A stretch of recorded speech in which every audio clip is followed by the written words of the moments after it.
নমস্কার, আমি অ্যাস্ট্রোলজার কৃষ্ণ মুখার্জি। আজ আমি আপনাদেরকে বলবো মেষ রাশির মানুষদের চরিত্র কেমন হয়। কালপুরুষের প্রথম সন্তান হলো মেষ রাশি, মঙ্গলের প্রথম অবতার। গোটা দুনিয়াকে ওলটপালট করে দেওয়ার মতো ক্ষমতা রয়েছে এই মেষ রাশির মানুষদের মধ্যে। নব যৌবনের প্রতীক হলো মেষ রাশি। মেষ রাশির মানুষেরা কখনোই থেমে থাকতে ভালোবাসে না, সব সময় নতুন কিছু করার সংকল্প নিয়ে জীবনে এগিয়ে চলে।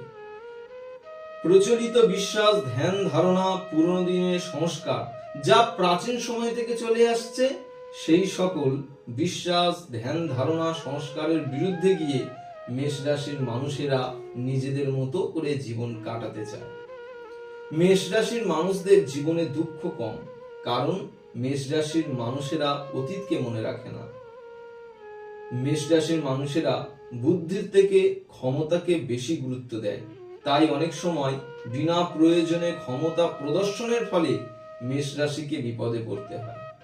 মেষের মধ্যে রয়েছে স্থিরতার অভাব, অপরিণত বুদ্ধির পরিচয়।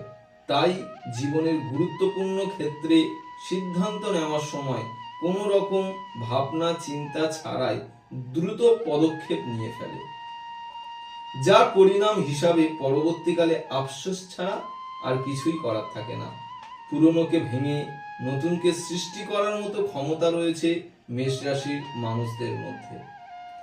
মেষ রাশির মানুষেরা বীর সৈনিক, সমাজ সংস্কারের দায়িত্ব একাই কাঁধে তুলে নিয়ে জীবনের পথে এগিয়ে চলে। মেষ রাশির মানুষেরা ভীষণ আবেগী, একবার কোনো কিছু করার মনস্থির করে ফেললে আর কারোর কথা শুনতে চায় না।